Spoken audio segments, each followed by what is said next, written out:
Hello, hello, hello, and welcome to the show with Wrestling with Entertainment, the only audio experience on the web today, the trusted choice for interviewing all your favorite wrestlers every Tuesday and Wednesday, and previewing and reviewing the latest surge on WWE, AEW, New Japan, and everything in between every Saturday. I am, of course, your host, that guy, James J. Alongside the leader of Squad Squad, Kaliko Yacht, who may or may not be joining us a little later, but who is here, who's always here, even when we're not recording, the American Scooter Dust. Ah, Sitting with my bottle of Mountain Dew Voodoo, the voodoo that you do so well. I almost called you nobody, because I'm looking at the screen. I am yes, I am the new Mr. Nobody. Yes. It was a good week for wrestling with entertainment. As we interviewed Sage Hale, part of the Hale twins. Great interview, great goal. And it just seems like she's in a great position to do great things with and without her sister. So definitely go into the archives to check out that interview. This upcoming Tuesday and Wednesday, yes, we're back with an interview for Tuesday. We got the 90s kid, Murphy Mason. Um, and we talk everything 90s. She's been in the ring with Kikyo, Nicole Matthews, a lot of Bambi Fall. We talk about that. We talk about Morph or Nothing, Mountain Dew, as Scooter Yeah, alluded to. God, that interview made me relive my entire teen years in just under 90 minutes. This is correct. Um, and you could check that interview out on the 26th. And then this upcoming Wednesday, we have the redneck hippie cowgirl Dakota Duke. An interview from Sweden, yet again. Definitely an interesting one that you're not going to want to miss. If I told you the context of everything that we talk about, you probably wouldn't believe me. So definitely one of our most unique and interesting ones, and I cannot recommend it more highly. I But mean, we ran some numbers about that interview, and that's going to be a scorcher. and you could listen to some clips now. With Mange, he has so much energy and he has so much cardio and he likes to do everything. But he's a little bit of a hillbilly, so he doesn't take it that serious. He just wants to punch people. That's all he is. He's like to punch people in the face. And now we just did a promo yesterday because he's so angry right now. He just wants to punch people in the face. You're gonna see the promo, I think, sometime this week for this upcoming event we have on Saturday. Capital City Carnage, it's called. So it's a tournament.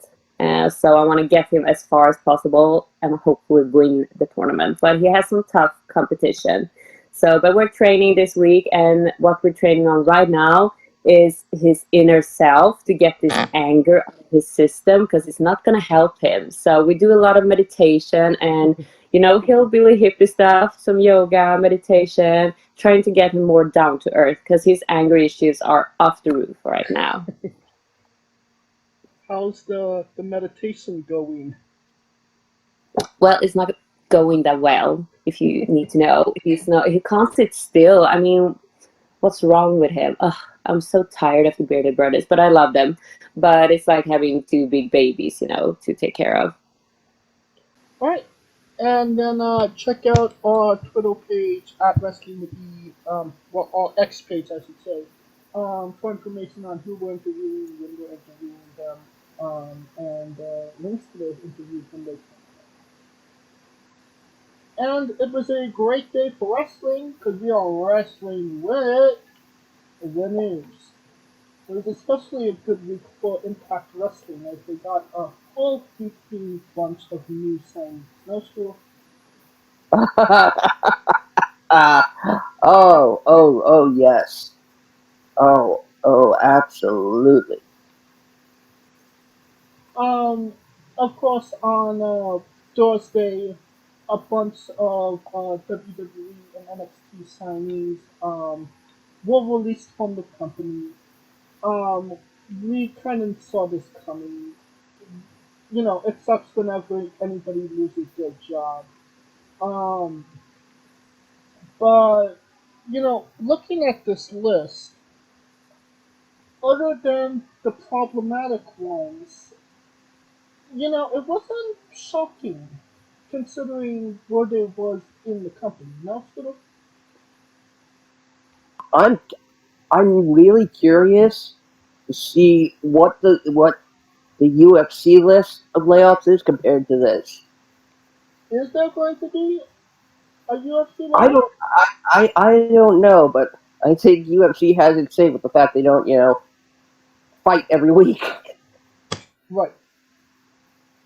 Well, let's uh let's get into the list.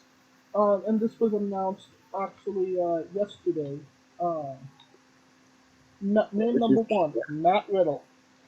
Uh, Mustafa Ali, Rick Boogs, Aaliyah, Elias, Riddick Moss, Top Dollar, Shelton Benjamin, Emma, Dolph Ziggler, Bobby Cato, Dana Brooke, Mansoor, Mace, Quincy Elliott, Shanky, Yulissa Leon, Kevin Ventura Cortez, Eichmann Juro, Brooklyn Barlow, uh, Bronson Montana, Alexis Preston. Gray, Abdul Abari Fitzgerald, and Daniel McArthur. We talked about Matt Riddle. I believe it was last week about the sexual assault allegations he put on the policeman from the JFK. airport, Yep. and we speculated if he was going to get fired back last week, when there was no rumors of cuts. This wasn't, oh, we need to cut somebody because of their paycheck. This was, somebody is problematic and it's time to cut the cord. No? Well, no, this is more of the yeah, more of the cost cutting. Uh, yeah, the you know the cost cutting that comes when companies are bought out or merged. This is always this is always a thing. It happens in any business. Uh, it's I mean there are a couple of names that are shocking, clearly, uh, but a lot of these are. I'm not. I kind of forgot they were there in the first place, so I'm not going to miss them. It's terrible for me to even say this at this point, just because I'm saying this purely on a, business front of where they're coming from WWE by cutting down. It was essentially trimming the fat, no? Yep, that's precisely what it was. You know, and we could make, when it comes to Matt Riddle, we could say, oh, it was just cost cutting. That's just a great excuse to fire the guy. You can't put a belt on this guy and trust him. If you can't trust your talent, then why are they there?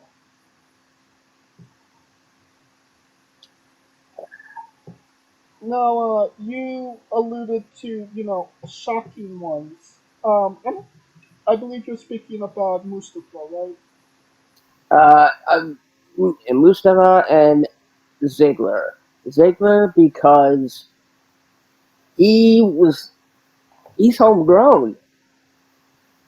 He's never been anywhere else. Really? He hasn't been other places? Nope.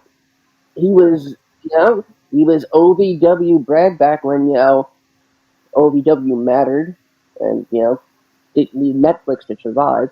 Um, of course. Don't you remember the Spirit Squad? Yep. What's nothing better than, you know, a 5-on-2 Hell in a Cell match where the 5 people are the ones that get buried, and then literally packed in the crate and sent back to OVW. Uh, but when he came back as Dolph Ziggler, and if anybody hasn't figured it out, that's a play on Dirk Diggler from Boogie Nights. So that's another, that on the time scale of Vince McMahon pays attention to pop culture. That's about right. 7 some odd years. Actually, no, make it more like 10. Because he kept going around and announcing himself, and everybody thought it wouldn't work because his friggin' name was Dolph. Uh, I mean, a 20-plus-year career, a little less than 20, but um, eh, Ziggler hasn't been on TV lately. He was, everybody said he was being shaped to be the next Shawn Michaels and whatnot. But Mustafa Ali comes as even more shocking because he was literally on TV this past week on NXT. Right.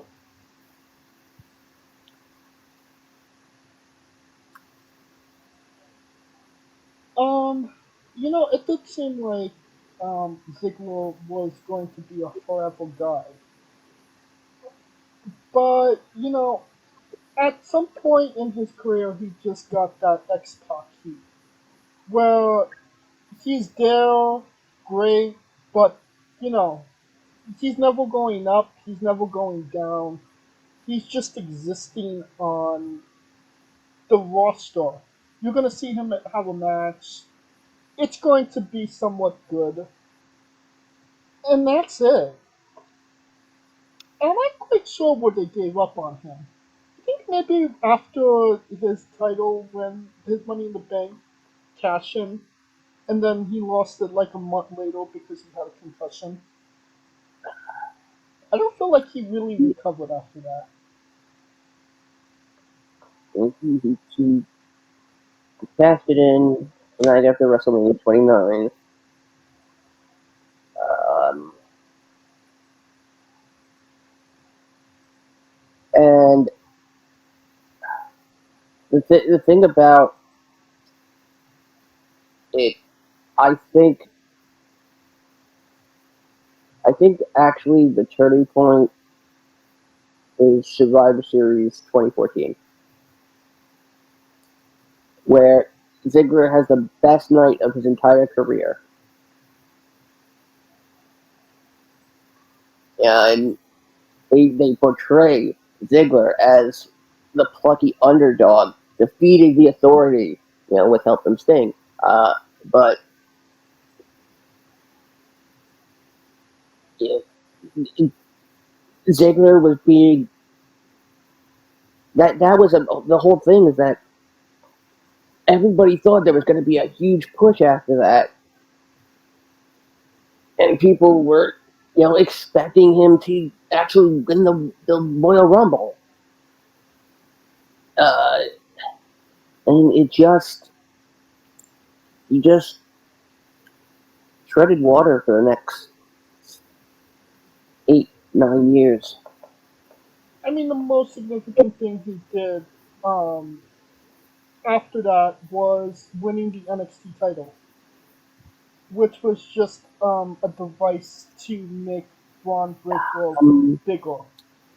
he he did have uh, uh, he actually did uh, main event uh, Backlash in uh, in 2016. Um, they put it in October, and Against the uh, Miz? yep, and that's the night they put on Cena and Styles first because they No, didn't want to use anything to the debates. no, the match that finished that main evented that show was Randy Orton and Bray Wyatt. Oh, that's right. That's right. The stupid. I'm sorry. I hate to use that word. Uh, not the best cinematic match. No, it wasn't cinematic. It was in the ring. Wasn't that the Sister Abigail House of Horrors? No, was that with Randy Orton? Yes. There was at least one House of Horrors match with Randy Orton. No, that wasn't that one. Was it? No, it wasn't. I think we got past that. Um, a name I never thought was that I did not think was going to be on this list. Elias. I mean, but considering how many segments, uh, compared to how many matches he actually had for WWE, it's not shocking. No, No. Nope. Not at all. and House of Horrors was Payback 2017. um, of course, he goes with his brother Ezekiel, and but not his other potential brother Eli. I am of course speaking about Eli Drake. Yeah. Oh, Alex was homegrown as well, no? Uh, Wait. What'd you say? Elias was WWE. He What? wasn't in Yeah. no company before that. Uh, no. He literally popped up in NXT as a drifter. He originally had a last uh, a last name, Samson. which was Samson. Yeah. Um, and he's one of the few that kind of just popped up on main roster TV. It's funny how over he got, and he really did nothing.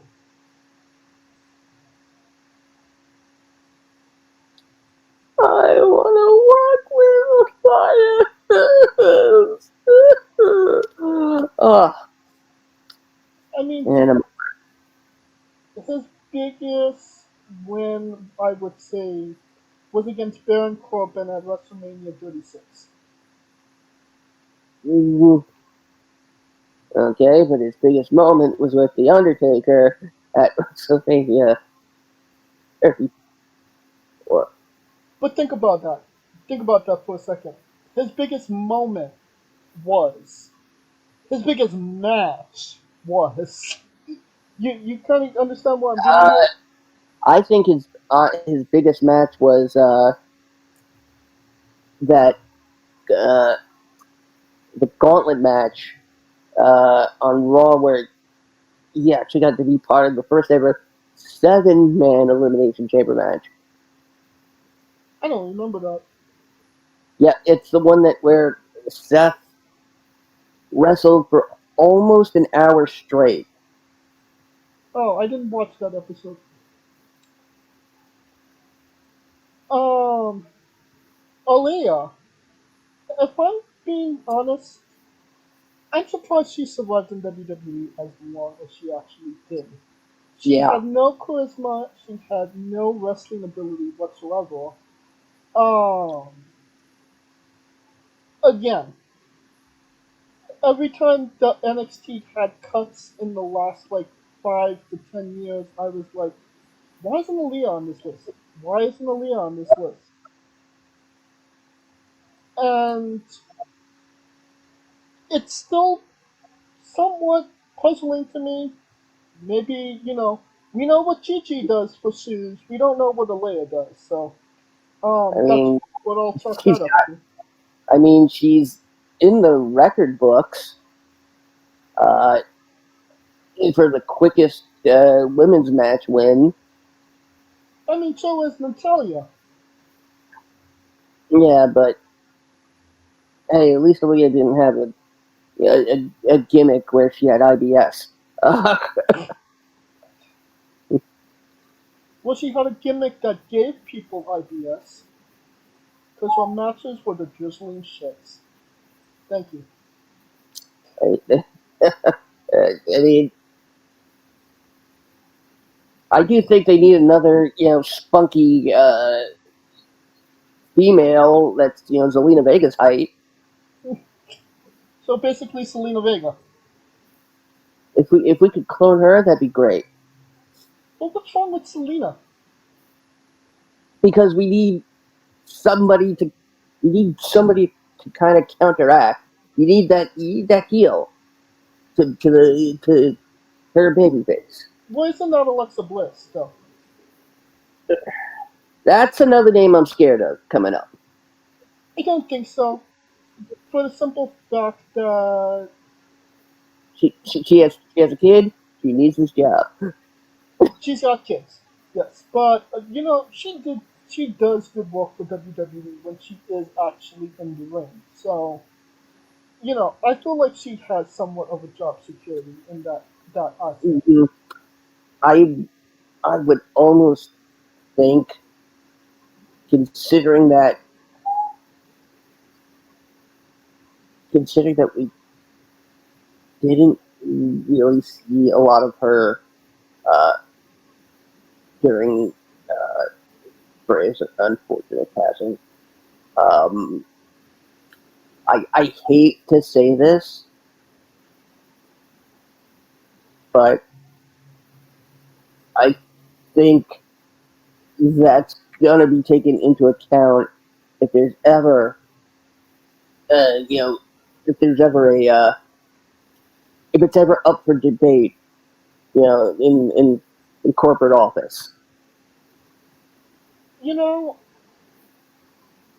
there's two ways they could go about it.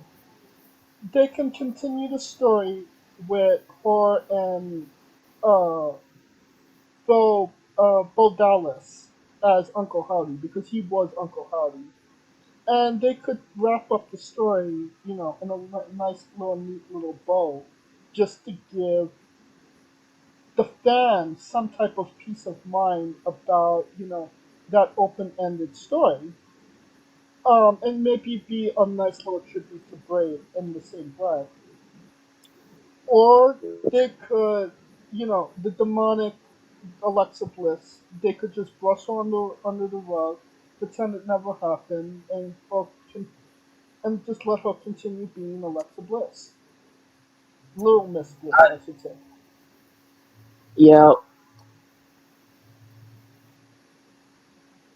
You know, if what happened hadn't happened, I would have said Bo Dallas would be on this list. Um, Are we actually sure that he's contracted? I'm pretty sure he is. Um, I don't. I don't. If what happened didn't happen, we would still be in the rivalry between Bray and Bo. So it kind of cancels itself out. You know what I mean? yeah, but the funny thing is, I can see them attempting a Bo Dallas is possessed by Bray Wyatt in homage to him. And that sounds like something Bray would absolutely love. It does. I think it's maybe too soon. No, I mean, yeah, Right. clearly, dude. But it would imagine, just imagine that pop What? if it's Bray's music, and and the theme comes out and it's Bo, And they're if he gonna. comes out with Harper, no, Redbeard Oh god, and and Strowman, that would definitely. I think that would make them automatically faces at that point. 100%. I mean, we do tend to speak things into existence a lot. Well, let's talk about Riddick Moss. This guy, like what, 1 year ago was over like Rover with the madcap gimmick of telling bad dad jokes, and got himself over. Had the rivalry to kind of cement the turn with Baron Corbin, and then after that they just stripped him of the bad jokes and the things that made him popular, and Mm, made him Riddick Moss, which negated people to not care about him anymore. a Riddick Moss gathers no stones. Um, it. This is almost a very weird game of who'd you rather, Moss or Corbin. Oh well, you know how I feel about that, but um, Corbin is still employed, though. Yeah, that's honestly that's shocking for Um, a guy that they publicly, on TV told him his gimmick sucks, and it was told to him by the man that gave him the fucking gimmick, who are you talking about? JBL. Oh yeah, the you can't polish a torch. Oh, Believe me, I tried. You know they've dropped the board. Yeah, they dropped the ball there. Because they should have did a tag team between Baron Corbin and to the moon Cameron Cameron Grimes Grimes. with JBL as their manager. That is fucking gold TV. I would have said if Cameron Grimes was still excessively running the new generation $1 million man. Uh, Plus, yeah, given what's happened among the DiBiase family, um, yeah, I'm not so sure. Well, I mean, we're talking about something that happened. The JBL gimmick was a couple months ago, so I was a little bit more, but at the time, that's when this embezzlement thing got out. I mean, but then you have that movie, The Money, that just came out, and that the whole gimmick That, of him yep, how he got his money was the yes, GameStop GameStop. thing. So it is a callback in a way. I mean, if they called him like Baron Stonks. Well, luckily Cameron Grimes' name isn't on this list. But somebody that is Emma. She came back just to get fired again. And with the new and promoting the news that Elimination Chamber is going to be in Perth, Australia, only for 2 minutes later to go, whoops, never mind, I just got released. Talk about awkward. God. But I mean, Rhea Ripley, the biggest Australian in the company. So yeah, they got Australian talent. Um, so I don't think it's any surprise that Emma wasn't going to walk in WWE. If you can't walk in Impact, then how are you supposed to walk in WWE? That's the thing, though. She had her most success in Impact. She had almost success in NXT.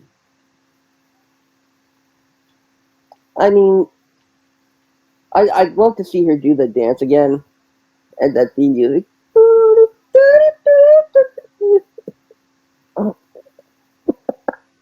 Uh, I and mean, they when can she's recreate desperate enough, she'll do it. they can recreate Emarella in Impact now. Okay, so why it didn't work in Impact? When somebody gets released from WWE, what is the first transition for that person? They go to Impact, correct? Yeah, Okay, yeah. and when you sign that contract with Impact Wrestling, you are legally obligated to do what? Wrestle, No, entertain. win the championship. Oh God, that's oh God, I forgot about that. The unspoken rule. You win the you win the Any Knockouts Women's Championship. it's any belt now. I mean, Yeah. Uh, when Emma signed with Impact Wrestling, she did not win that championship.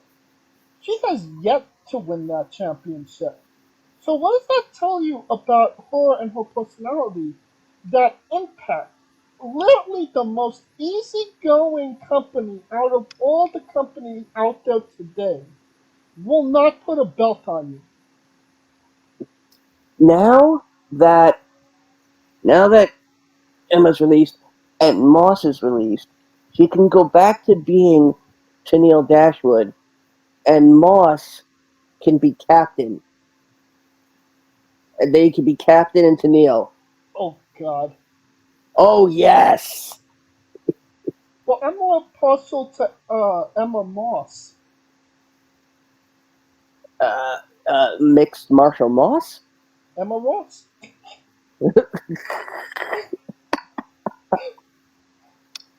We need to get Black China back. I don't even remember why we bought Black China. It was something to do with the Kardashians or something.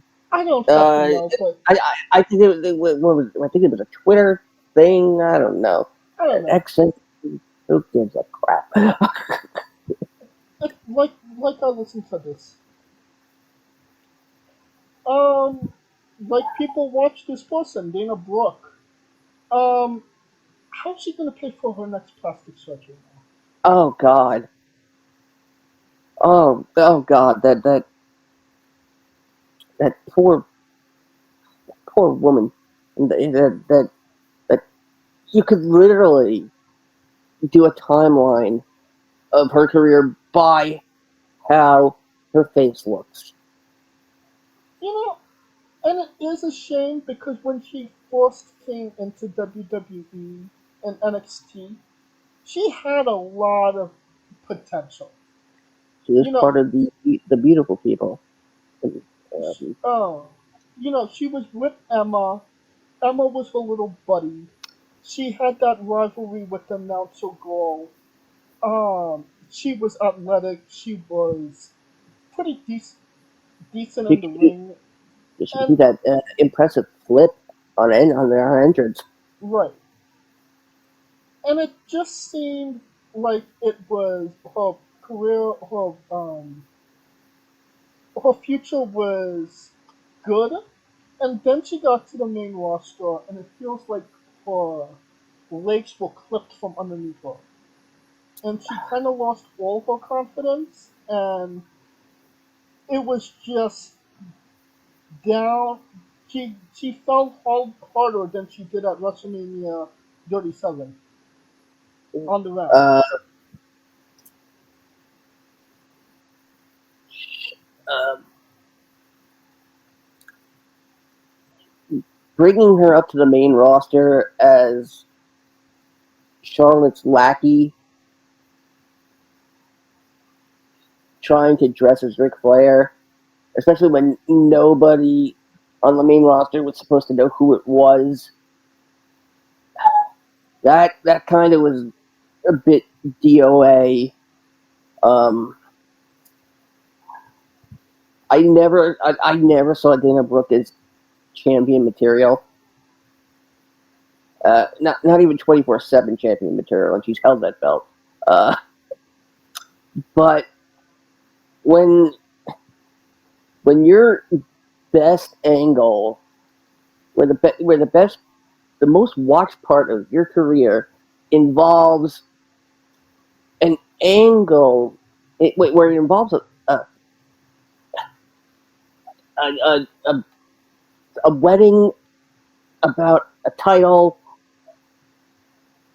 I mean, it was hilarious, but Tozawa and Tamina overshadowed them completely uh, during uh, that story. But It's not exactly hard to overshadow Dana Brooke at this point. yeah, yep, absolutely. We talked a little bit about Mustafa, and I'd like to go back to him. What do you think went wrong with Mustafa? Did his merit get in his own way? Uh, no, I don't think so. I mean, he literally announced he was going to be on Raw on NXT this past week because there's an NXT North American title match between Dominic Mysterio and Dragon Lee, Right. which presumably they want to fast track Dragon Lee to the main roster. Which would be a smart decision. So it absolutely would.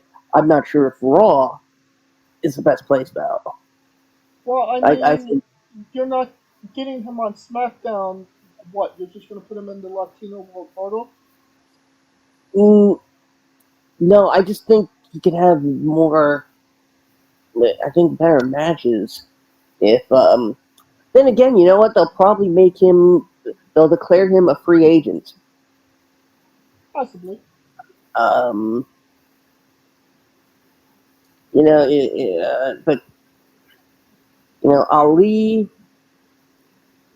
Well, you know, And I would, yeah, I would swear that if the pandemic never happened, Ali would probably be at main event status. I disagree. And here's why. I feel like the biggest thing we could say about Ali's career was wrong place, wrong time. What was, and you could trace that back to 2019. Yeah, 2019. The Elimination Chamber Gauntlet. The Kofi Kingston, where he ran the gauntlet, wrestled everybody, only to lose to Daniel Bryan. And that really put Kofi Kingston on a higher level and a higher standard. Why was Kofi Kingston in that position? Because Mustafa Ali got a concussion and could not compete in the match. That was Ali's spot. Kofi Kingston took that opportunity. Kofi Mania was supposed to be Ali Mania. But yeah, some might say that Kofi was kind of owed that spot. It's not a matter of being old. It's about who who got the spot.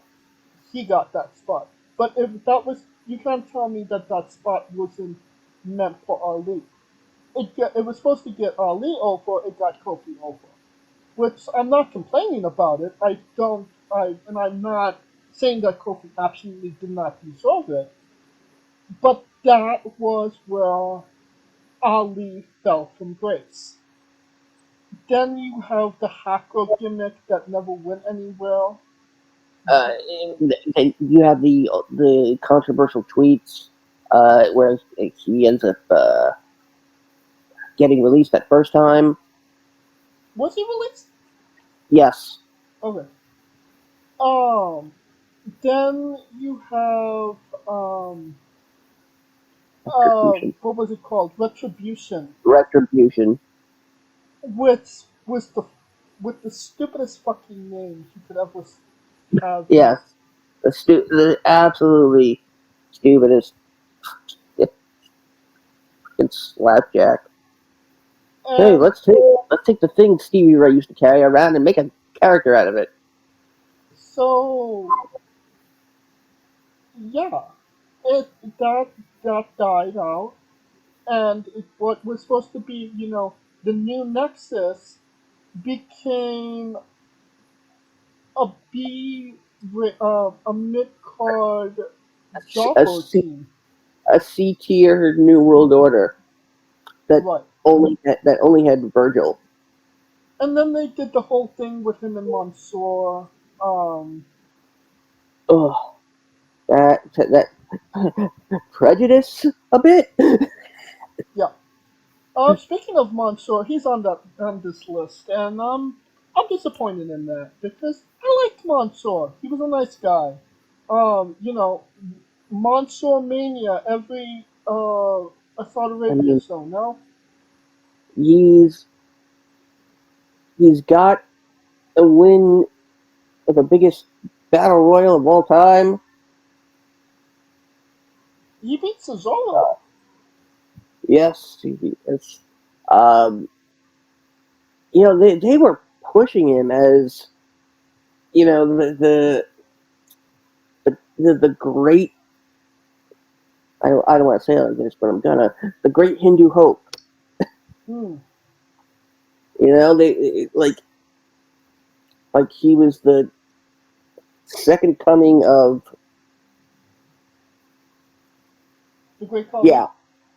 Uh,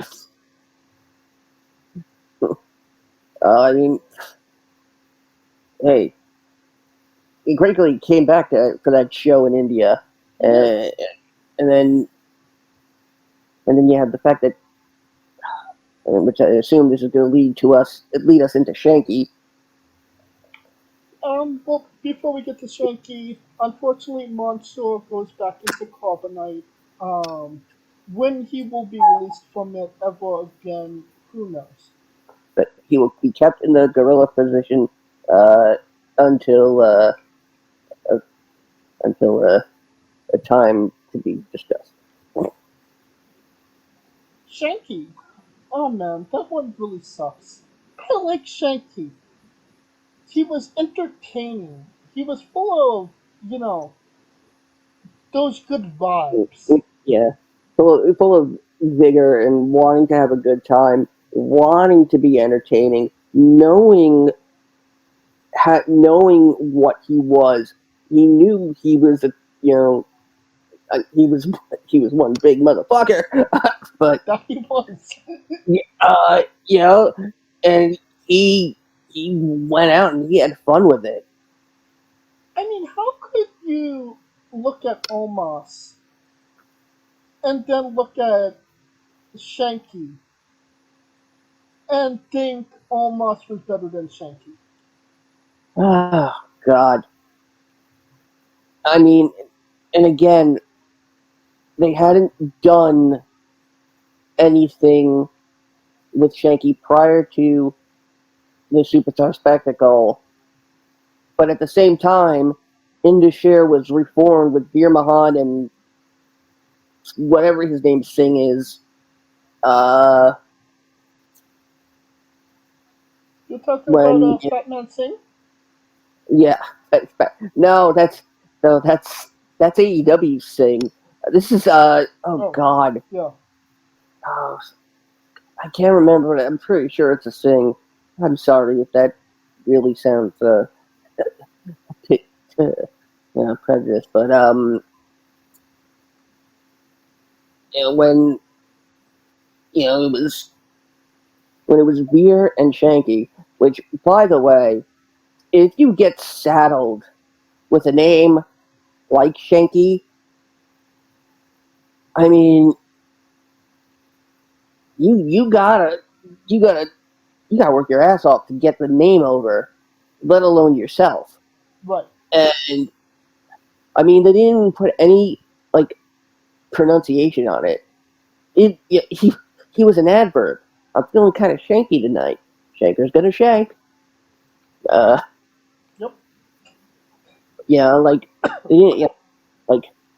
Shanti or something like that. But nope. Shanky. Just Shanky. I'm kind of I was kind of expecting a Great Dane to show up next to him.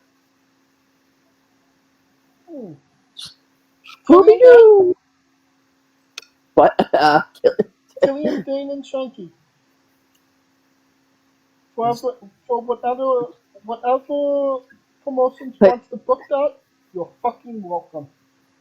Killian Dane was by no means great, nor was he actually Danish. He was Irish, if I'm not mistaken. Yes, and a lot of Irish goodbyes.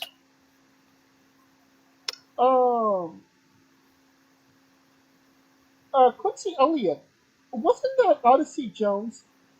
No. Okay. Odyssey Jones is, as far as we know, still under contract. He was drafted in the most recent draft, Raw.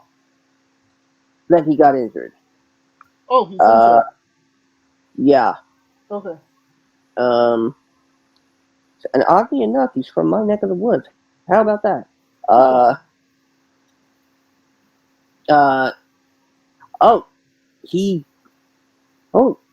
Apparently he's okay. He was actually at the Superstar Spectacle. Odyssey? Yeah. He wrestled Braun. Really? Braun is Braun injured. Breaker. Yeah. Braun Breaker. Oh, okay.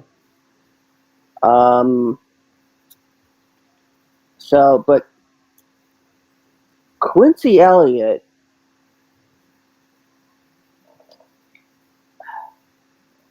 was the attempt to do an LGBTQIA plus gimmick. But the guy also rode a motorized scooter, not me, to the ring. Because you're not motorized. Yeah. No, not anymore.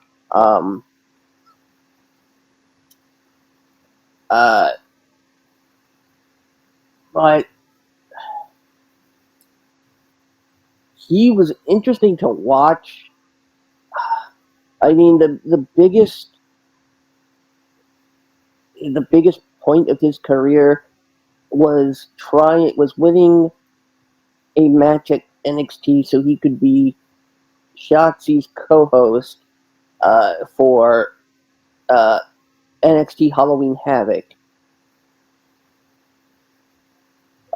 Which, by the way, it looks like we're getting another Chucky Halloween Havoc. Y'all love that crossover. So, but when you look at it, you have Pretty Deadly who are doing it as as subtlety smacking you in the face. Right. I mean, if you look at the promo they ran last night about how they over exaggerated Elton's shoulder injury. and they do all these things, and then like they make it seem so serious. And then the doctor comes on. He's got a separated shoulder. He'll be fine. And it's almost like they have like almost like a never let go Jack moment. And there's so many colloquialisms for masturbation in the promo. I mean, and when you can deliver it like that and be entertaining, somebody like Quincy Jones, who is literally not smacking you in the face with subtlety, but really, really out there. There's no problem with being that way. Absolutely not. But wrestling fans are fickle. If things aren't, if things don't have an air of mystery to them, they fail. And Quincy Elliott was, we're here, we're queer, get used to it. Right. And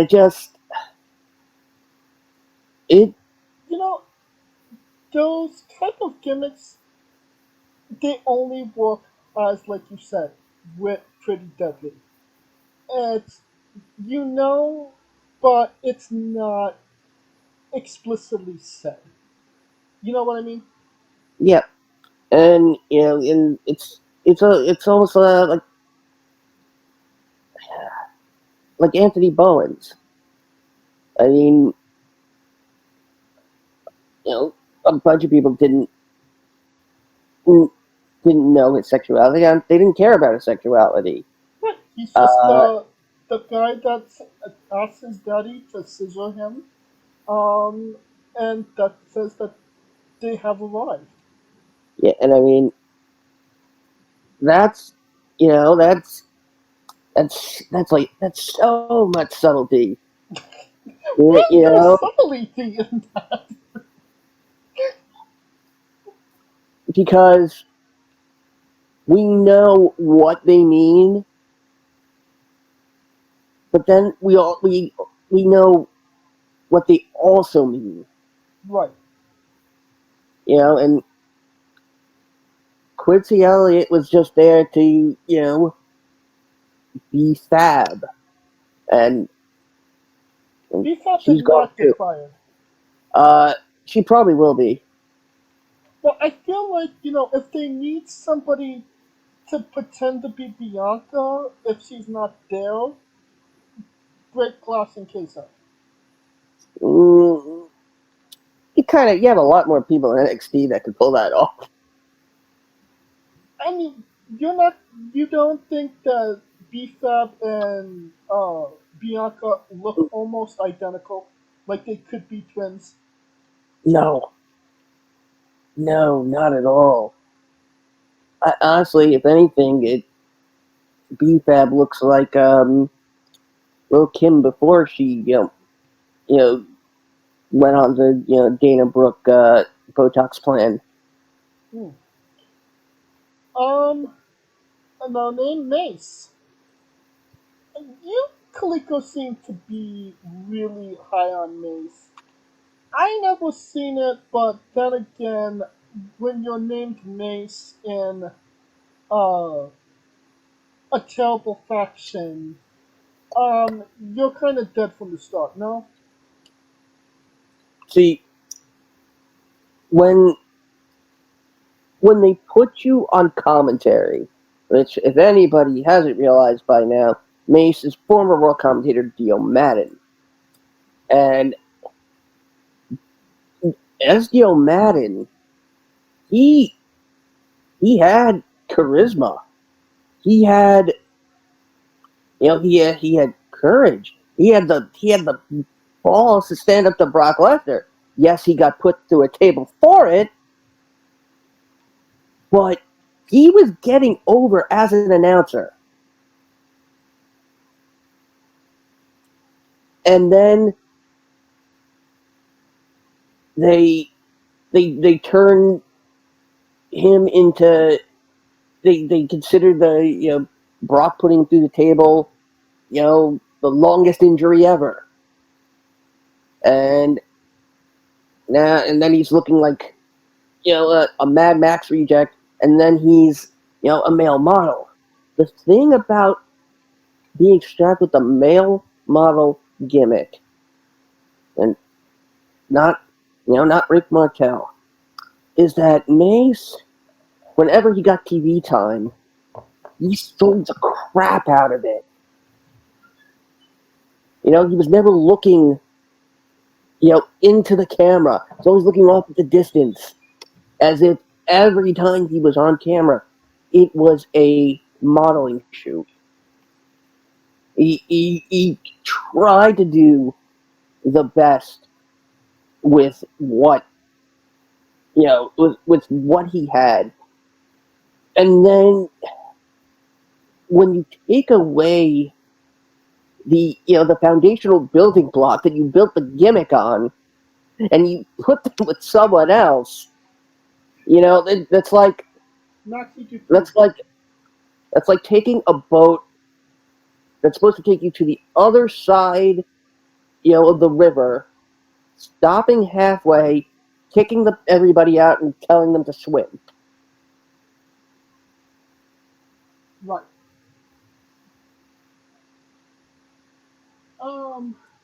Shelton Benjamin came back in 2016, I believe, 2017. Did incredible things with the Hurt Business. Did some great things with Chad Gable as well. Yep. And Shelton Benjamin was Jason Jordan 2.0. Which, I mean, yeah, Shelton Benjamin. And guess who's still employed? Jason Jordan. Yeah. What do you think of the work for Shelton Benjamin? It seemed like they were doing great things with the Hurt Business. Obviously, that died early on. It could have been great, wasn't it? It didn't, and he kind of just, fluttered from that point on. It could have. I don't know if this is the end of the releases. We'll probably get a couple more, if not a whole bunch more by Monday. I'm surprised that Cedric is not on this list. I agree. Not because he doesn't have talent. It just if he's not being used. Right.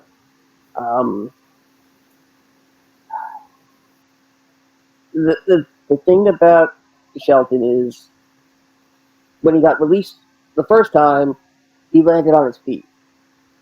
Right. And he'll do it again. He's coming to the tail end of his career, and Tony Khan will go after him for sure.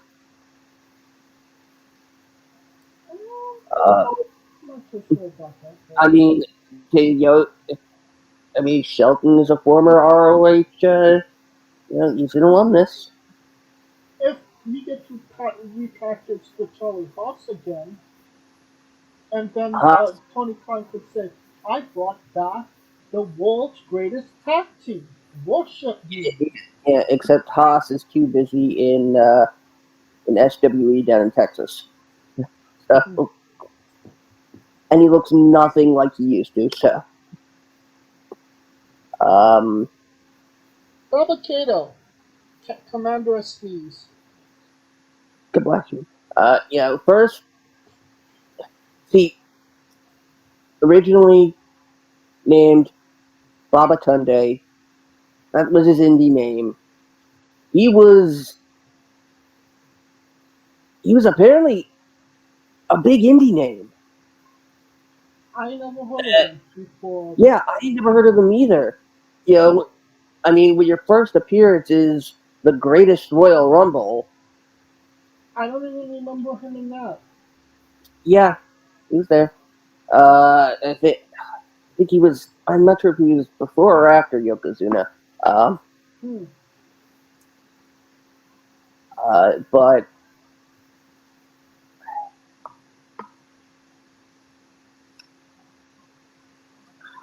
he was, being, going from being a giant to being Shane McMahon's underground lackey, and having Shane give you a fucking different name every time. Because that's what it freaking sounded like. Like it was like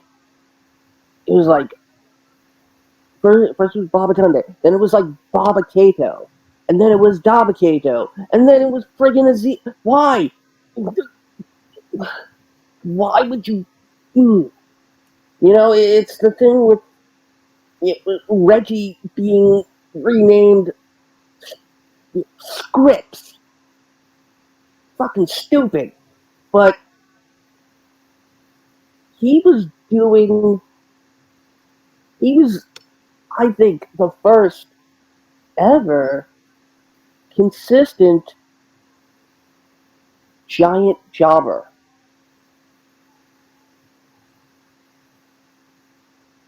Because he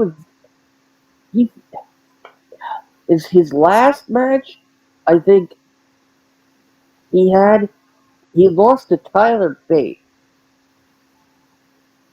And yes, Tyler Bate is the big strong boy, but compared to Dabakato, he could, a sneeze and knock him back a couple rows. But yet, did the job. I mean, watch. He's the one that ends up going to Japan and ends up improving himself greatly. What about Ikemen Jiro? Oh, jacket time. I You mean, know, the only thing I remember about his run was that he teamed with um Kushida. Kushida, and had he had the runs. They literally Uh, showed them having diarrhea. I mean, I mean, the guy, took his gimmick, seriously. I mean, he literally, he'd never take his, jacket off, and you know, he could have probably gotten even more over based on the chance for him to take off the damn jacket. Jacket Jacket off. off, jacket off, I and feel then and then Pretty Deadly comes in and says, "Okay." like I feel like he was more of a main roster gimmick than an NXT gimmick. If that makes sense. I almost like a Heath Slater or Titus O'Neil. Right. I mean, it's not to say those guys weren't successful, or that he couldn't have been successful. But I mean, there's so much you could do in front of 300 people weekly that don't pay to be there. All right. Surprisingly enough, we've spoken about this for about an hour now. Uh, that being said, Matt Riddle, where do you see him going, if anywhere? Uh, I see him going to his local apothecary and asking him for the highest THC strain ever. I don't see Uh, AEW taking a chance on this guy, considering all of the grief and problems they had with CM Punk at this point. I mean, if he does show up in AEW, it's going to be with QTB and QT Marshall. Right. Marshall. Um, honestly, I expect Riddle to go back to MMA, have one fight, and then retire. We can only hope, right? Yep. Um, Elias. I feel he'll go to Impact if he continues wrestling after this. Thoughts? I could see Impact having a lot of fun trying to duplicate Elias, Ezekiel.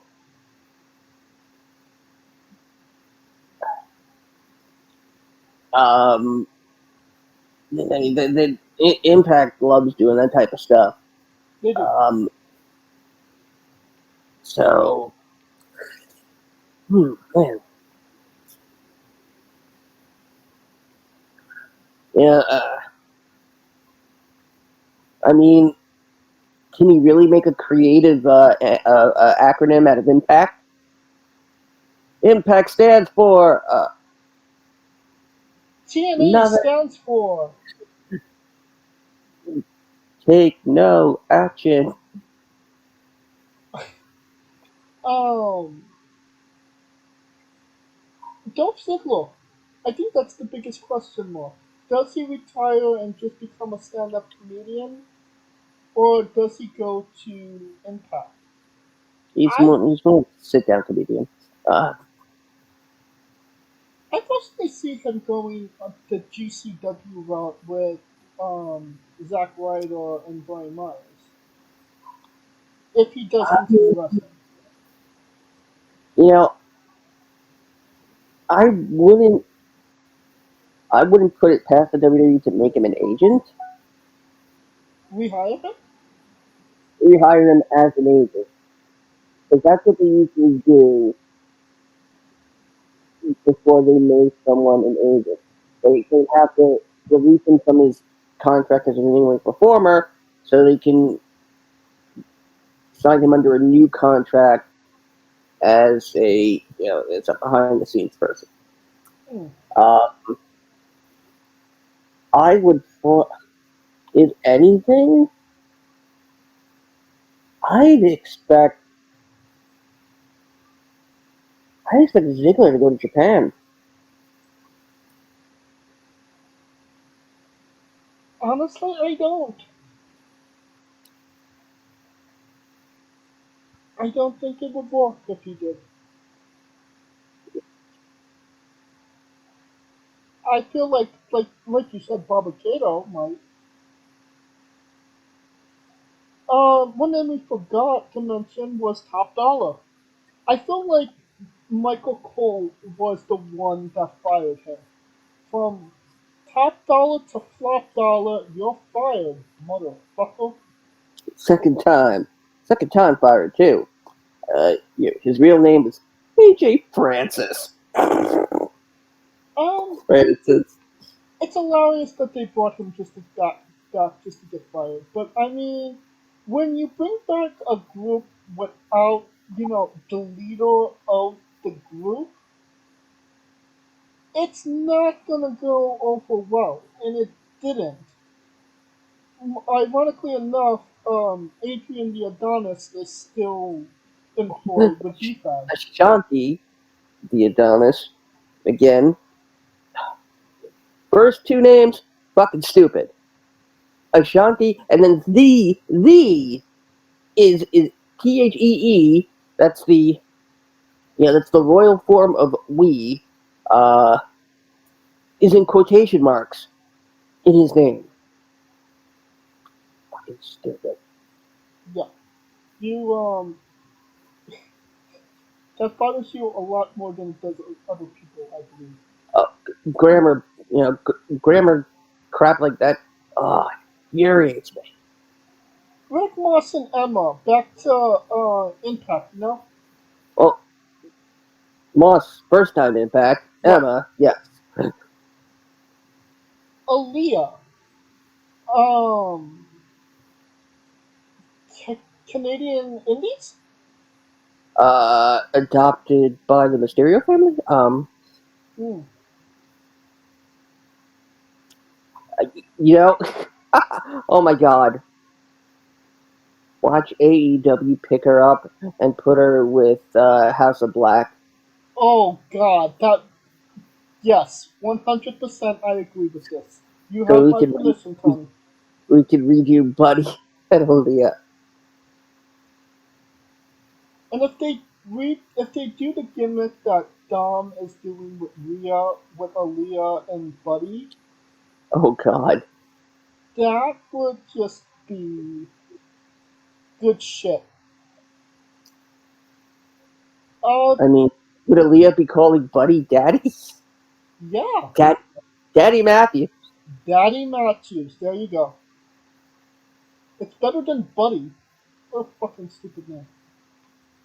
My buddy, my buddy. Don't call me Buddy, pal. Dana Brooke, where does she go? To get more Botox. Maybe they'll rehire her if she doesn't have the same face.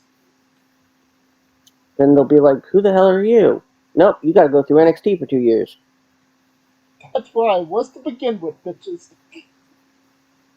How? Why are you saying that? We have no idea who you are. And that's how you win in life. Okay, I mean, your kids are here. I think it's time to move on, no? Yes, quickly and more quickly. Yes. SmackDown, starting in 2024, will be on the USA Network. SmackDown now back on cable TV. Interesting choice, considering that now WWE is exclusive to the USA channel. But I'm assuming they paid them like a shitload of money to do it. So Yep. $1.4 billion deal. The other name that was in this potentially where SmackDown would end up was Amazon. Um, and SmackDown as a live show, unless Amazon changes its how it delivers live programming drastically, it's not a viable option for SmackDown. I will say that I'm kind of surprised that they went for SmackDown too. That you know, like we had this obvious choice, like staring us right in the face, but we didn't think that it could be a possibility because we thought that they wanted to be on two different networks. right, Uh, I was kind of hoping for PBS. Uh, the same channel as Sesame Street. Sesame Street's on HBO now. Where have you been for the last couple of years? They still put it on PBS. No, they don't. Okay then, never mind. Sesame Street is paid cable now. Oh man, the world we live in. But I especially like that Game of Thrones episode of Sesame Street. Game of Scones. Yeah, Um, yeah, yeah. Part of I part of me was kind of hoping for TNT.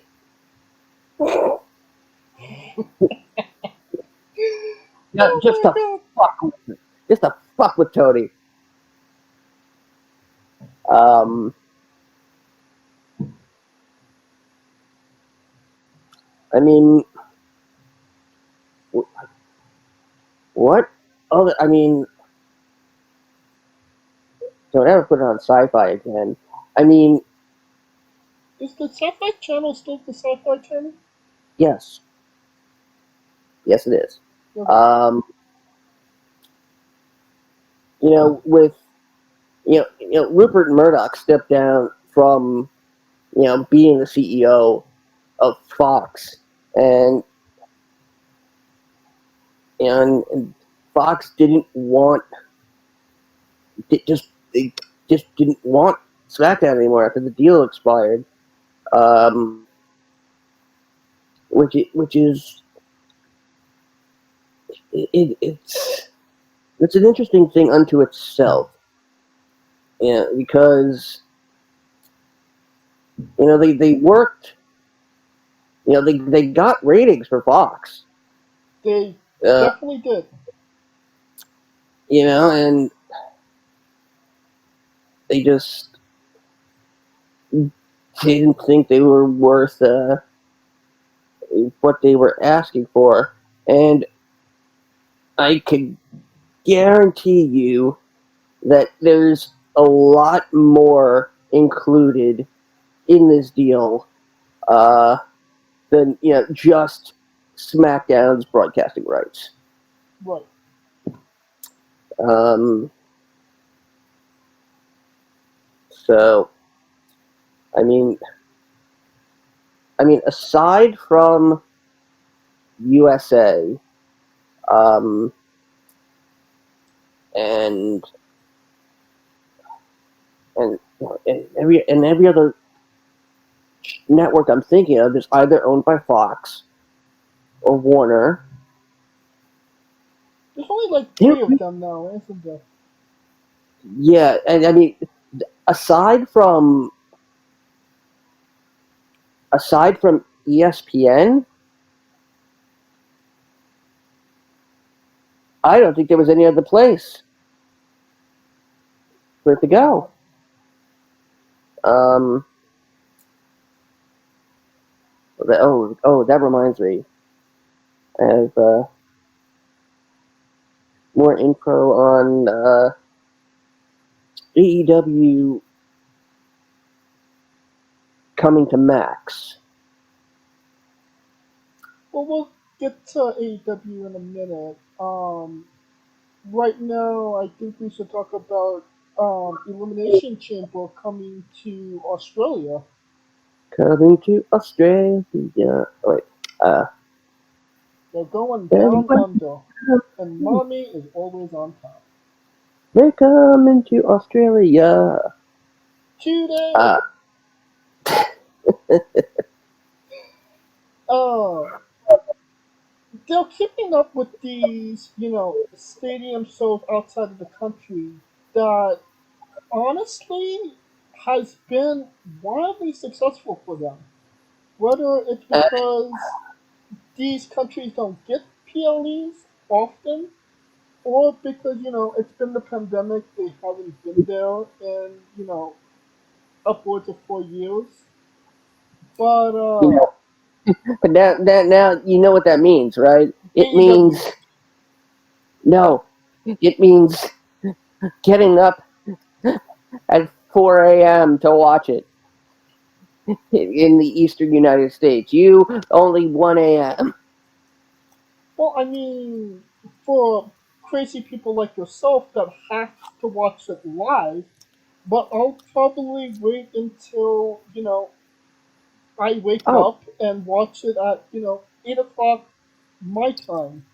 I'll put on Peacock as I go to sleep, and whenever I open my eyes in the middle of the night, I'll just try to pay attention before I end up going back to sleep. I mean, depending on what the card is. I mean, last time they had this there was in Australia for PLE was Triple H versus The Undertaker the last time ever until they did it a month later in Saudi Arabia.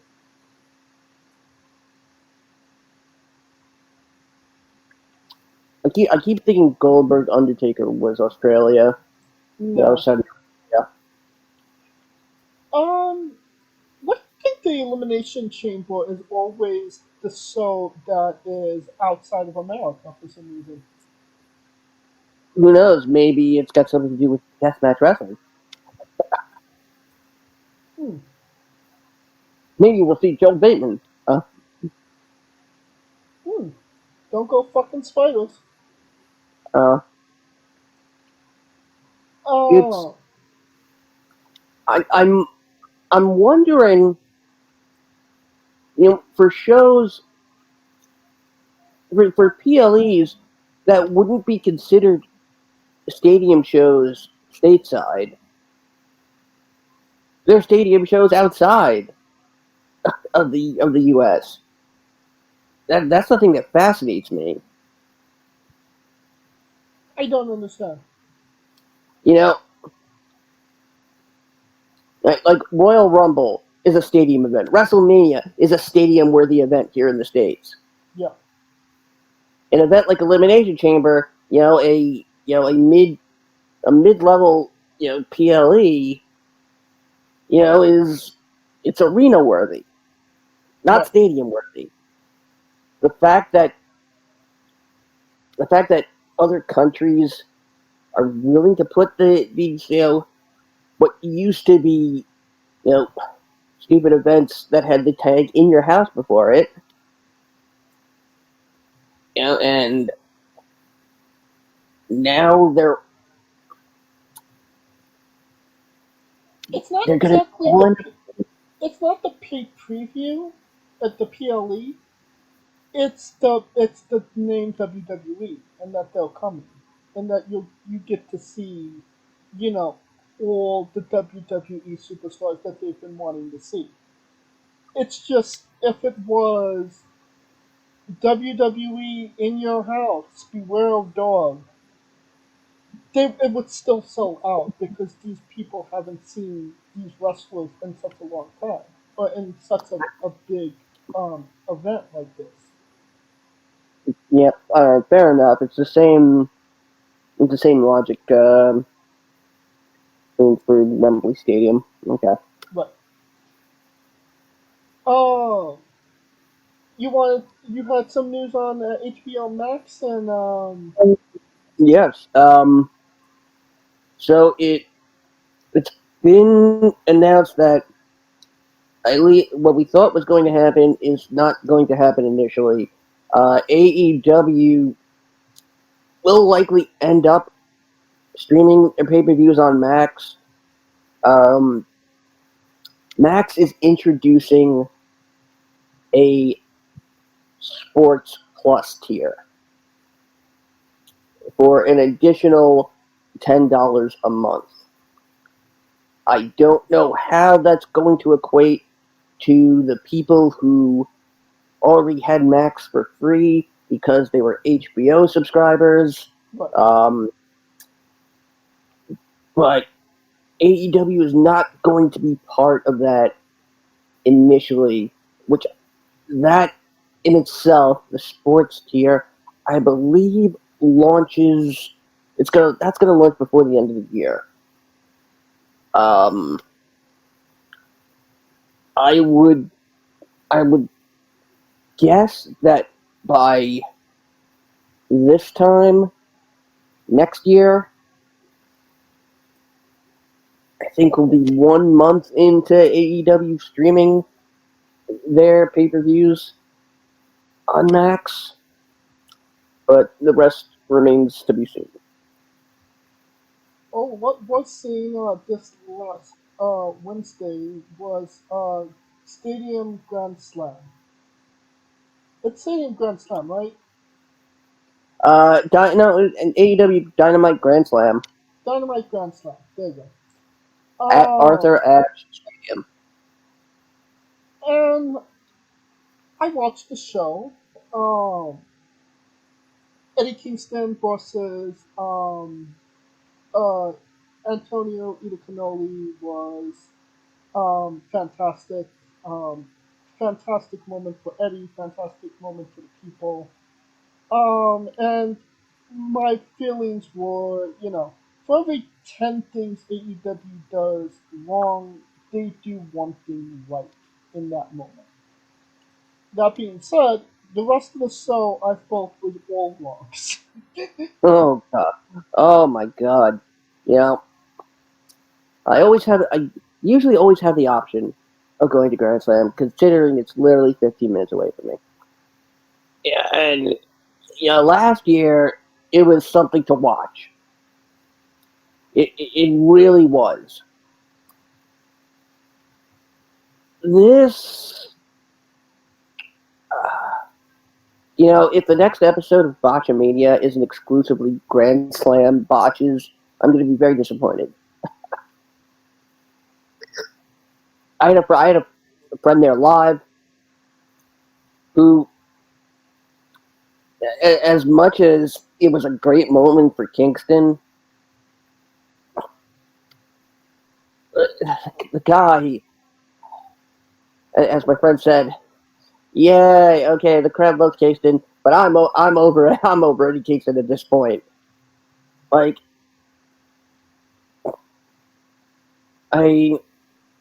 Kingston hides being gassed very well, but when your finisher is a back fist, um, yeah, it and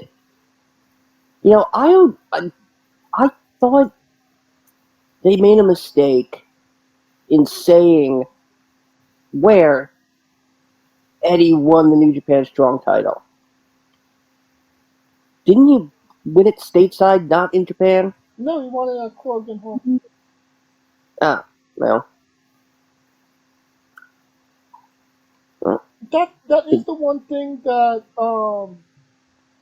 bothered me about the match was that it was title versus title, and since Cannoli is not a New Japan wrestler, so you knew he wasn't going to win that championship. You knew Eddie was winning. I mean, if Moxley and Phoenix had gone on first, maybe we would have thought that, oh, what a treat. Claudio's going to go to Japan for a little bit. But no. No.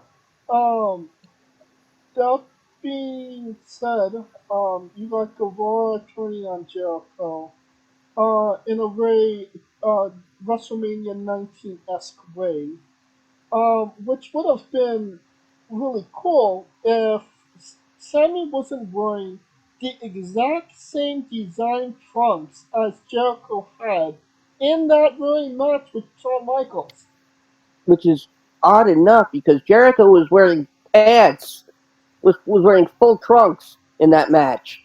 Yeah, but the top part, the the the trunks part, they were inspired by Jericho's WrestleMania 19 deal. I mean, that's not a lot of space to work with. I mean, it's not, You know? but why turn Sammy heel?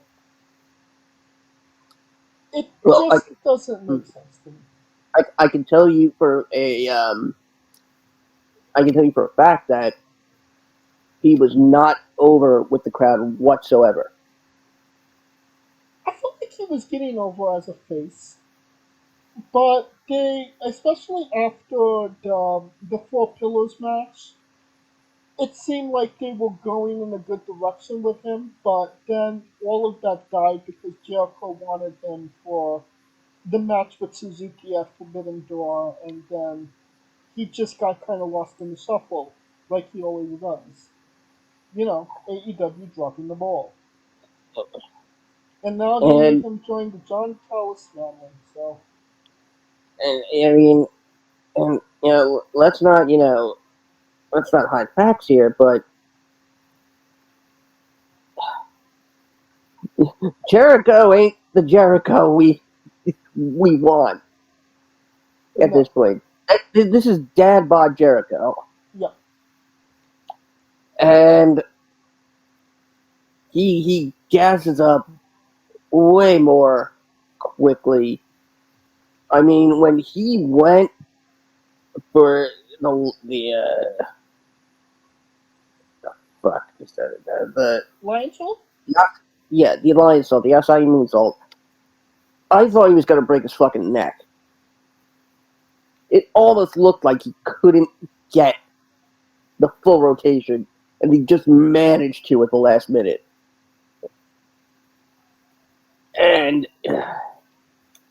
And I mean the ending spot was, I think, the only time the crowd popped. But when you're stealing spots from Randy Orton, there's a problem, Right. because that was clearly a Randy Orton inspired spot. You know, it's okay to, what's the word? Pay tribute, Tribute things, honor, pay honor homage, them, do a but you got to version carve of out. it that is well done, that kind of leads to it, but isn't, exactly it. But when you do things like this, the way that they did it, and I'll put this an example with the MJF, segment before the match where he parried the Bret Hart segment. Um, it just becomes a parody. It's a funny haha. It doesn't become. It doesn't make it mean. By doing it the way that they do it, it doesn't make it mean anything. It's just copy and paste something in a way that wasn't as well done as its predecessor. You get where I'm coming from? Yeah, yeah, and there's a couple of things I can say about the whole MJF match when we come to it as a New Yorker. So, yeah, Um, if you're gonna talk like that, you have to at least know that you carved out your own identity, so at least people can say, that you're not trying to, be a carbon copy. right. And the only thing that Sammy Guevara going to the Don Callis family, the only person I see this benefiting at this point was Daniel Garcia, because he looked displeased with Sammy. It could go somewhere that puts Garcia in a positive light, because Sammy is fucking buried at this point, in my opinion. I mean, you're gonna. I mean, as long as Garcia gets rid of that stupid fucking dance and fucking made Tony do before Yeah, they went to taping Rampage. he better continue doing that dance. That's the only thing that's getting him over right now. Well, then you know what? They need to bring in Alex Wright then, or at least Disco Inferno. Oh God, never that's going for now. Um, Again, I thought they made a wrong decision with Tony Storm. I thought that match was great. I loved the kiss between her and Soraya Oh because God! it made sense. Because if you're an actress, well, where does the climax come? With the kiss, and then it ends. Watch for the shoe. But they messed it up. They didn't give us what we wanted. Soraya is still the champion. Yeah, and not to mention Soraya shouldn't have the belt in the fucking first place. Um, I'm fine with her I, winning the championship at All In, but after that moment, okay, you gave her the moment. Now get the belt off her because there's people that deserve it more than her. You know what I mean? I mean, Yep. And I have to say, I wasn't sure how it was being portrayed in the arena, but on television, it came on in that glorious black and white, that shattered starlet, uh, and it's something that by all means should not work, and it does. You know, And Tony's one of those people where the gimmick that she had before this was getting over and it was working, and then she changed over to this, and it works even more. yeah, Tony has a lot of luck when he lucks into these gimmicks, because let's face it, a lot of them are not planned in how they get over. No, Uh, I mean, for anybody that hadn't seen Tony Storm before, 2 weeks ago with the chin up, tits out, watch for the shoe. They would have said, "Oh, she's British." right. People still think she's British. um, I mean, it's safe to say that we're not her only fans anymore. I'm sorry, I had to get that in. Like, it's the whole, and this is a bit uh, before your time, but uh, Sunset Strip, Nora Desmond. That's the primary inspiration for the Shattered Starlet. The way past her prime Starlet too, which is astounding because Tony Storm. I don't. Tony Storm is on her way to her prime. Tony's not even in her 30s at this point. I don't believe. Yeah, she is. She is going to have so much more success now because she. It's this. She clearly loves this gimmick. She found her niche. Yes, and when when you love what you are doing, the fans are gonna love it too because they know it's genuine. They know that you're giving them everything to entertain them.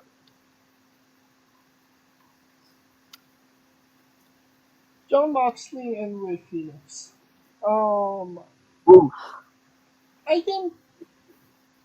Okay, so at the very beginning of the match, you could obviously see Moxley was not in the best place.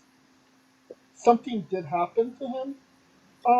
You know, uh, all he respect to him who finished the match. Um, Apparently, it was his call for Ray to win the title off of him. For whatever reason in that moment. you know Um, I mean, details could come out later about more about that, but I'm not entirely sure. It does seem like he just came out with a concussion. Thank God. Um, is this maybe a sign that John Moxley needs to slow the fuck down, um or is it a sign that Ray I was Phoenix is maybe not the safest? it it was weird because it seemed like Mox was coming in from the crowd and going up the ramp just so he could come down again. And like, why is Mox stalling for time here? Um, and that that 2 count and before the final 3 count was, I don't know what the hell that was. I don't know if that was Remsburg fucking up, but he literally stopped at 2, even though the shoulders were down. It's one thing to screw up a count with shoulders up, Right. but Mox was down. There was there was no need for that additional spot. Um, It was when they went, unnecessary, and it could have ended up more yeah, dangerous than it could have been. um, yes, he was still in the ring. When they went to commercial, they Mox did get up under his own power during the commercial. Um, um, he's he said he's all right. Um, Dave Meltzer apparently spoke with Moxley and told him that the 2 pilot drivers didn't hurt him. But he it was inaudible. Um, I don't know if Phoenix actually winning was intended. Um, but Moxley Moxley called for called the audible in the ring. I think now the most important thing, Mox needs to stay out of the ring, take time off. I think he needs to take at least 6 months, if not more. He definitely needs Yeah, a break. yeah. I mean, he was literally carrying the company on his back after Punkgate. Right. Um,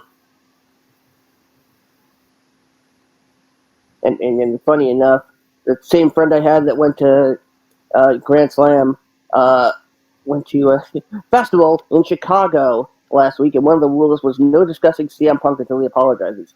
Um, but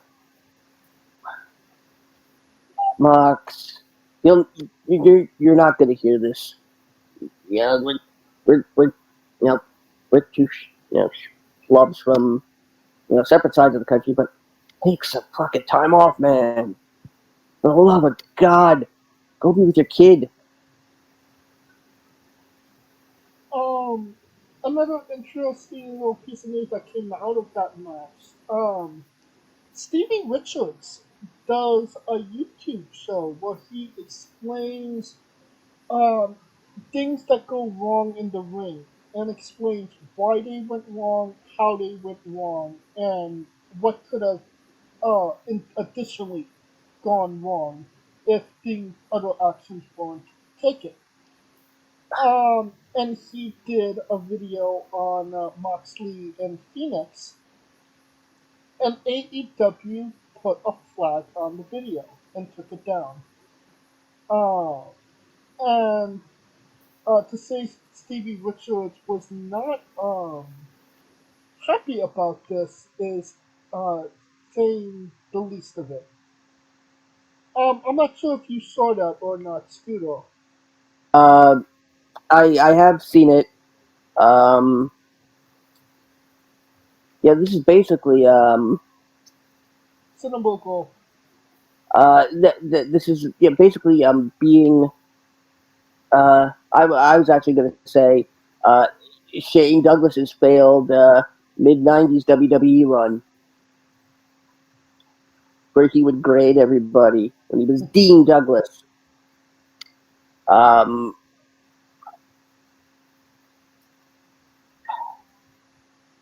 Stevie Richards,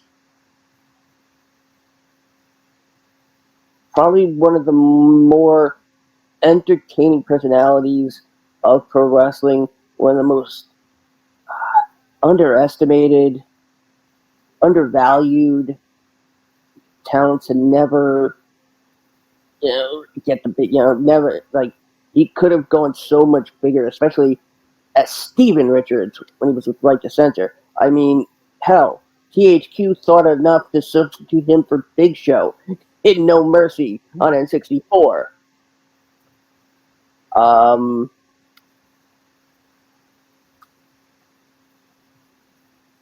It's going to be interesting to see because, as I mentioned before, Botchamania is almost going to be all exclusively Grand Slam, and AEW, at least for the most part, I don't think flags them, but Botchamania does have a tendency to re-release their videos.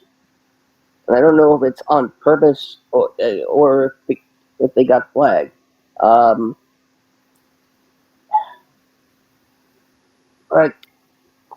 Do you think we'll see a Stevie Richards and Cinnabuggle tag team match against Tony Khan and Tony Schiavone?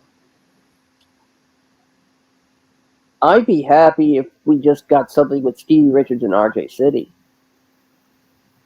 That would be, yeah, I'd be happy with that.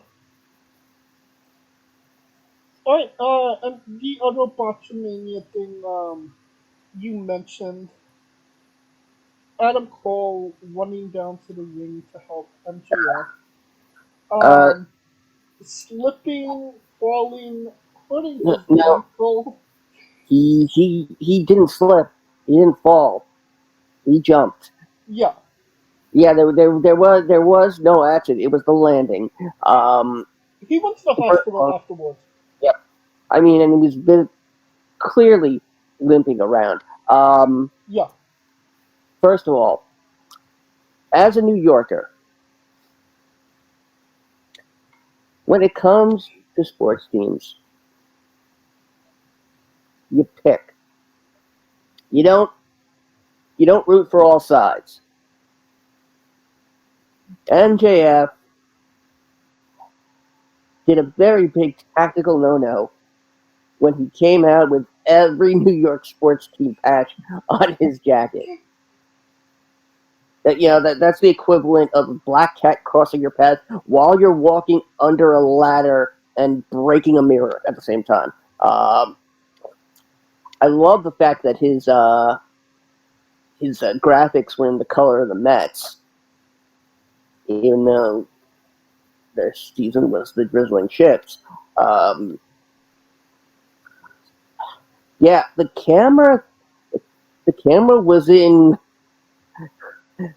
the wrong place and a lot of times. you I are not mean, wrong. like, they got away with the referee putting the diamond ring in Joe's hand. They just barely, because it's a almost blink and you miss it moment.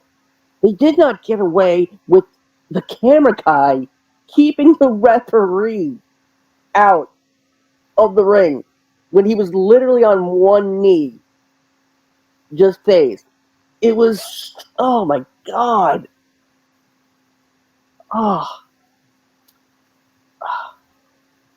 you know,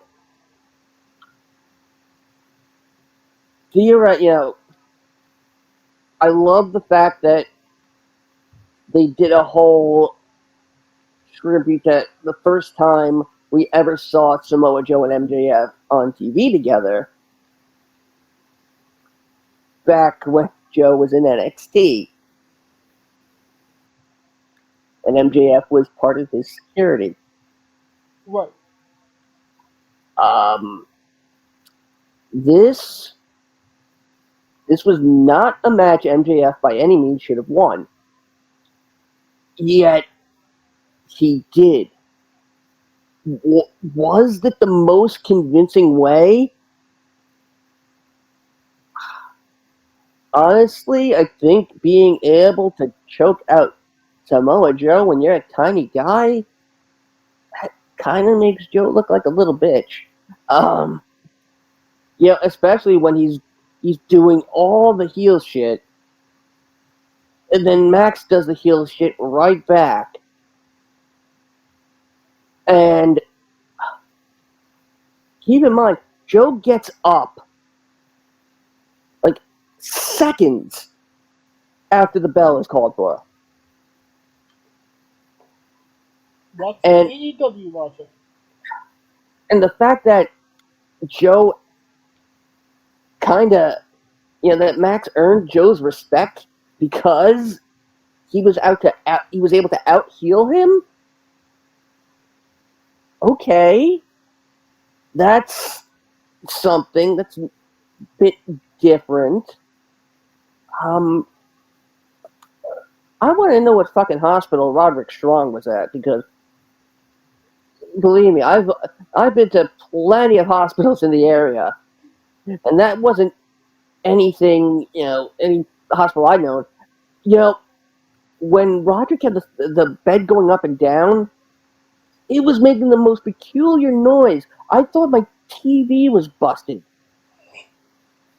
I was like, my God, that thing needs to be oiled. A hospital bed doesn't go clink, clink, clink, clink, clink, clink, clink when it goes down. My God. Ugh. I hate the fact that Roderick Strong is basically just comedy fodder at this point. And Matt Taven and Mike Bennett are just little buddies. I mean, Matt Taven was literally praying the rosaries for uh, for Oh Roderick my God. Strong. I have to say, I loved the Kingdom's promo when they were talking about the match, Rampage, the 4-way tag team match. Like, we're gonna do 3 things. We're gonna move. We're gonna punch him in the wiener. Like, has that really been one of their lines this whole time? Not that I remember. We're gonna punch him in the wiener. Yes, because nothing says fear me like I'm gonna punch you in the wiener. In fact, I'm pretty sure that was Oscar Mayer's original slogan. Fear me or I'll punch you in the wiener. I mean, either that or, you know, they were just telling us how Maria made Mike fall in love with her. Will you stop it? Needs a good wiener punch every once in a while. Well, And now I'm thinking, like, okay, next week Tony Storm is going to say, I'm gonna punch her in the tits, or I'm gonna punch her in the twat. It's gonna be a surprise twat punch. Oh my God, they've will you gone stop insane. it? They've gone insane. The show Grand Slam did decent numbers in the ratings. A little lower than last year, but same difference, I would say.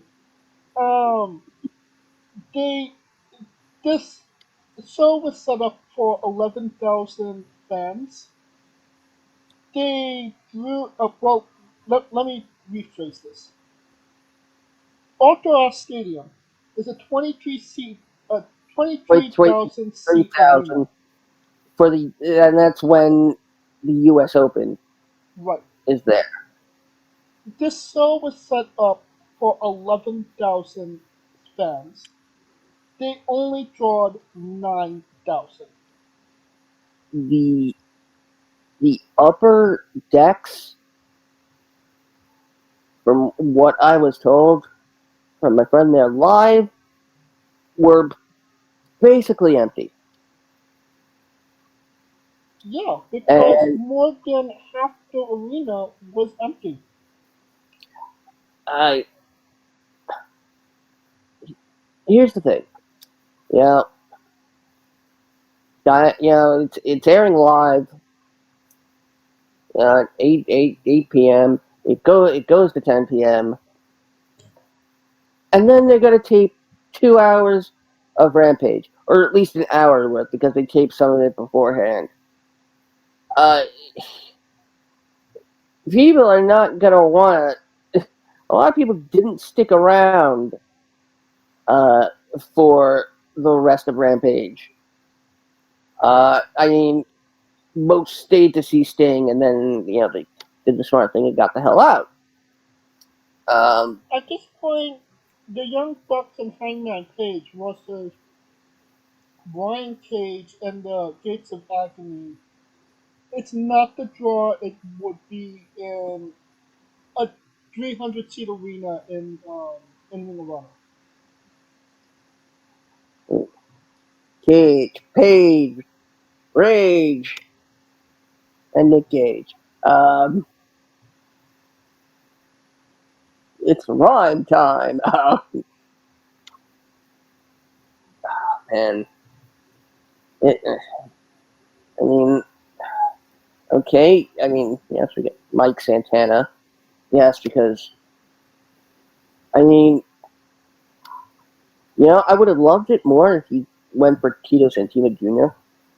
Tito Santana Jr. Tito Santino. Tito Tito Santana. Santino, Tito the, Santino. Yes. the son of Santina Morella, Santino Morella's sister, that was Miss WrestleMania. I'm I'm surprised he didn't choose Carlos for a name. Uh, What I'm but getting at is, 9,000 people in a 23,000 seat arena, possibly more considering, the setup. That's not a good thing. And I believe we talked about this last week. They only did 2,500 fans in Cincinnati. It's a matter of what are they doing to draw these people in, and they're not. I mean, people. Okay, people will come and see MJF, but MJF isn't on the show every single week, and he wrestles even rarer. Um, there are no rivalries in the company right now that you could say, "Ooh, I'm hyped for this," or "I want to see this." I mean, this Grand Slam show, there was two matches that I was genuinely interested in seeing, and that was Tony Storm and Saraya, and MJF and Samoa Joe. I didn't even know that Eddie Kingston was wrestling Claudio until they announced that until they came out. So ironically enough, it was the match I enjoyed the most. uh, I can say that even though it was 9,000, and when Arthur Ashe Stadium is set up for anything that's not tennis, you know, and, you know, 50% attendance is good. Um, Also, you have to take into account the infrastructure of the town they're in. Arthur Ashe Stadium is literally located at a subway stop in New York City. So, yeah, it is Arthur Ashe Stadium and Citi Field are the two most easy to access sports venues in New York City, more than Yankee Stadium. Because, let's face it, people don't want to go to the Bronx on a good day, let alone, you know, I just hate the fucking Yankees. So you kind of have to take that into account. This time, it's an exception. It's not a rule. Um,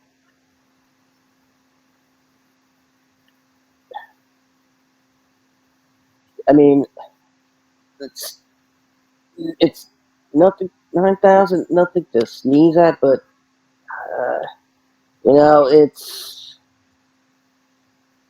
know, it, it's it, it's a it's on a decline. Like, this goes back to what you said at the start. For every one thing they do right, they do 10 things wrong. Right.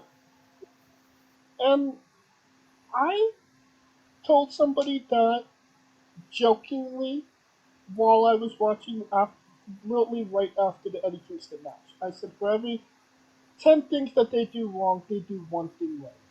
And it was just a joke that I said. Then I watched the Jericho match. Then I watched the Moxley match. Then I watched the Tony Storm match. And then I was like, shit, I'm actually onto something.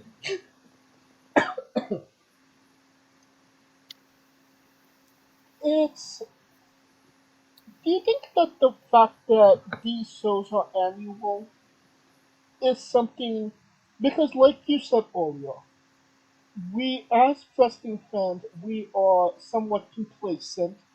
We're easily discourageable.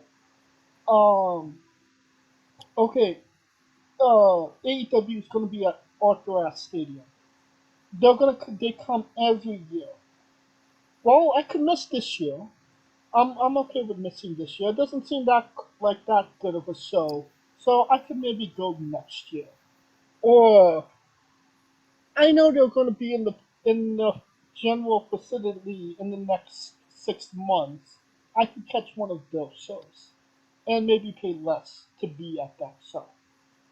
Do you think that that's something that plays a factor in them getting lower and lower attendance for every show? Um, I think there's some truth to that.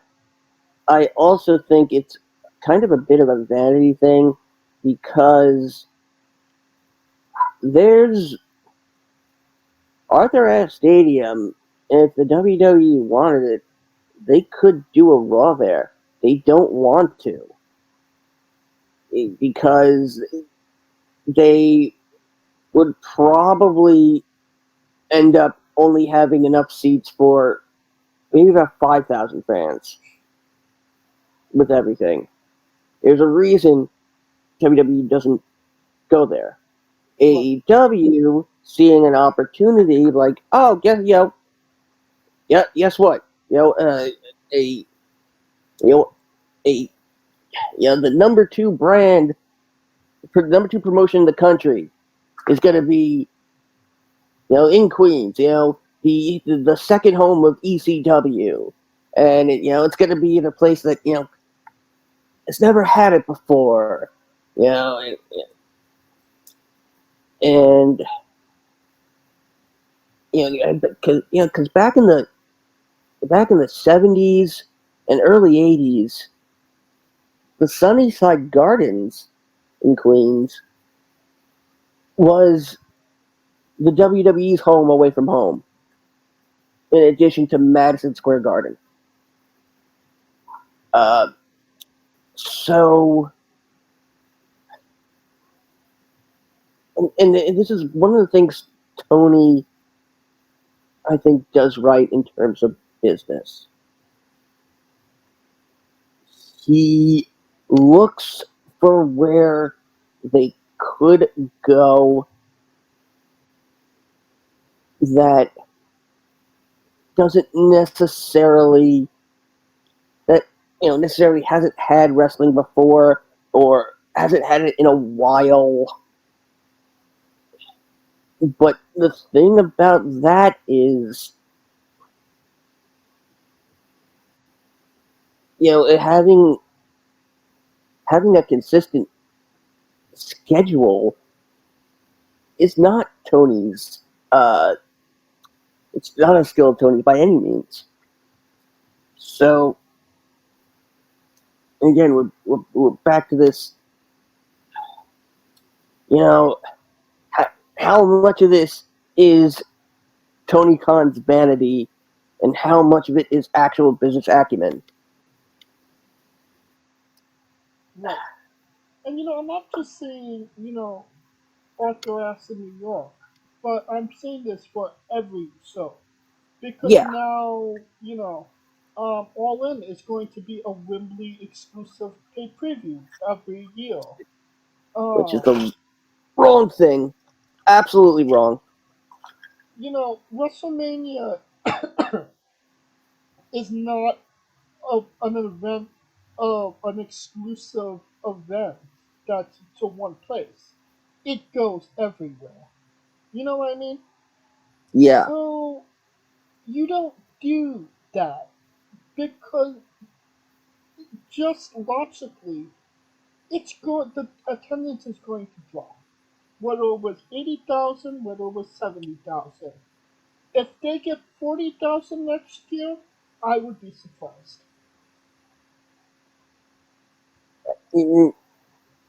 and the other thing is that I think AEW being there has kind of been tainted thanks to Punk.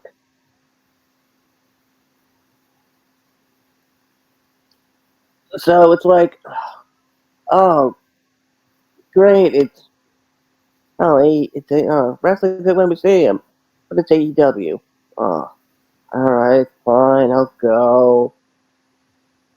That's gonna be the feeling next year. Right.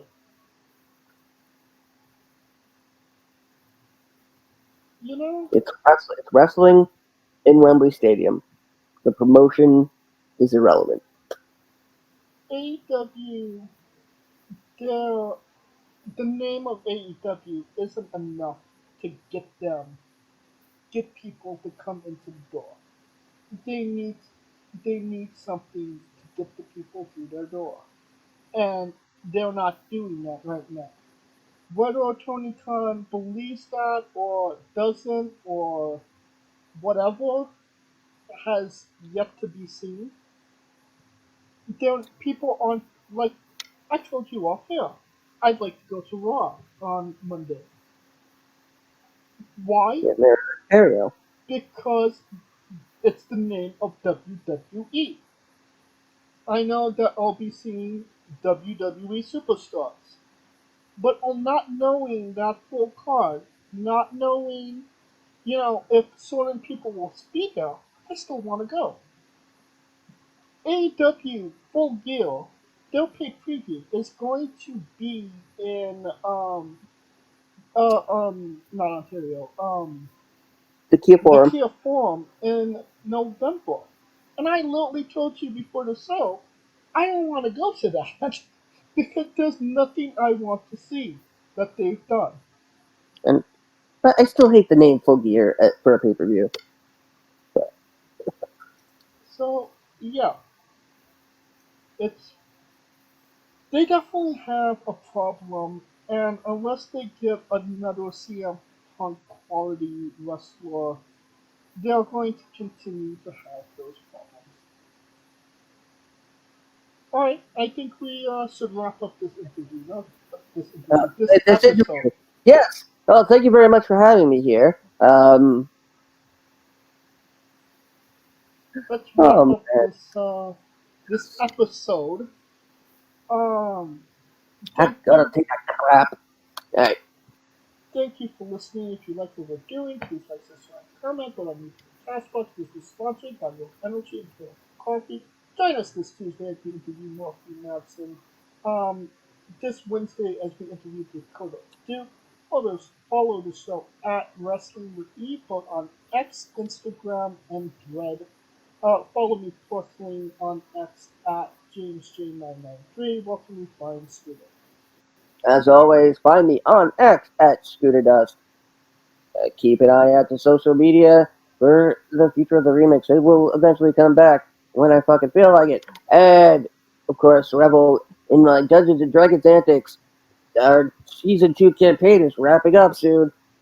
Along with Rico Constantino Jr. and the rest of the Smoking Dragons clan, twitch.tv/Smoking Dragons. For Kaliko Yacht Scooter Dust, I'm James J, and this has been Wrestling with Entertainment. Hey folks, this is the Colossal Mike Law, and you are listening to Wrestling with Entertainment. Enjoy the show, support these guys. We appreciate it very much. We'll see you at ringside.